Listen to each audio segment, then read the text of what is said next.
There will now be a statement by the President.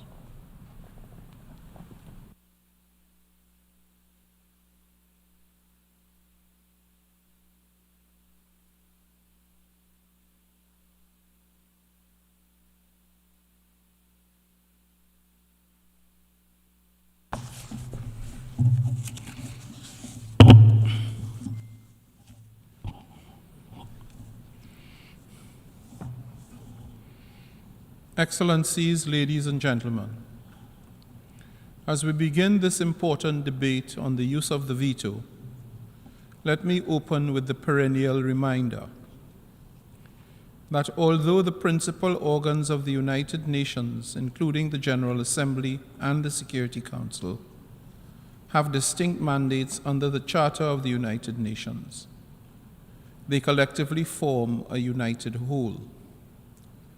These bodies are therefore expected to work in unison and dedicated to one overarching purpose: saving succeeding generations from the scourge of war.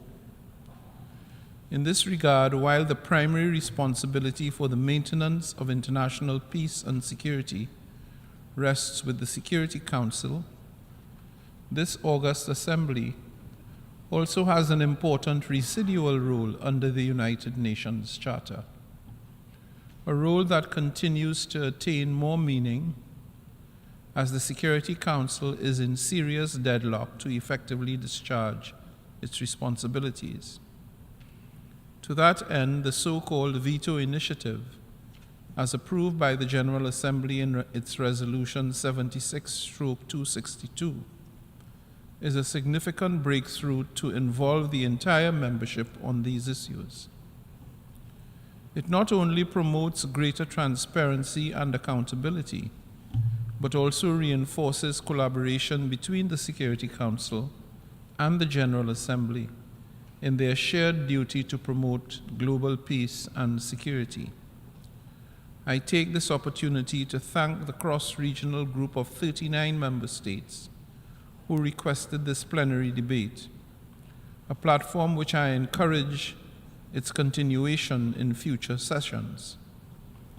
Let us continue to utilize this initiative and its annual debate as a valuable accountability mechanism, part of ongoing review of progress to design solutions that are effective enough in addressing the ever-pressing peace and security challenges.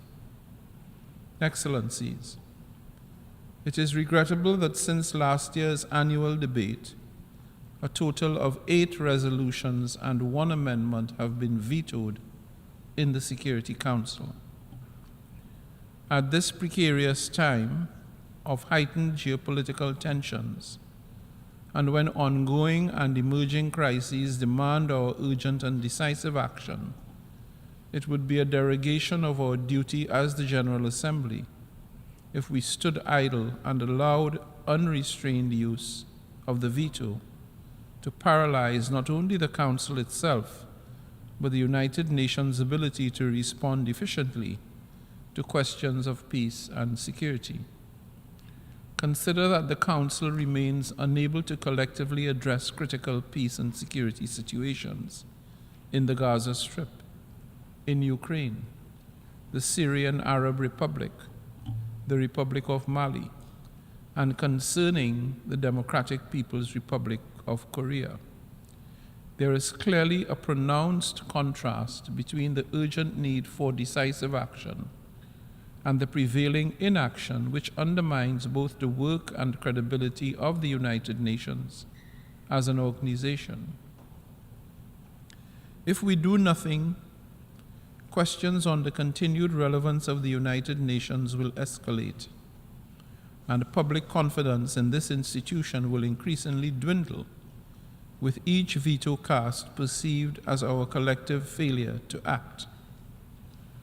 Perhaps despite the situation being unacceptable, it is precisely for the reason of its state of paralysis that we must ramp up momentum for Security Council reform, reinvigorating the Council's capacity to fulfill its responsibilities.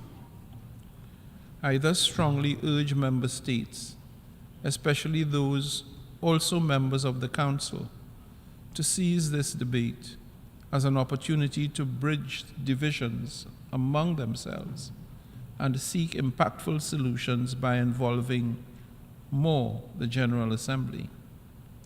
Furthermore, as we broadly evaluate the Veto initiative in its third year, I also encourage you to approach today's debate with a comprehensive perspective, conducive to generating transformative, reform-oriented solutions. Reflect candidly on what you, as member states, can and must do differently. I invite you to engage with an open mind and a commitment to bring about meaningful change. Excellencies, distinguished delegates, as I close, I remain confident that among you all, the 193 member states, there is ample collective wisdom and creative potential necessary to achieve our common goals on peace and security. Let us utilize the broad scope of the mandate of this Assembly across all pillars and everything in between to deepen closer cooperation among all the principal organs of the United Nations, including the Security Council, to further that spirit of cooperation, just as the Council routinely sends special reports to the President of the General Assembly.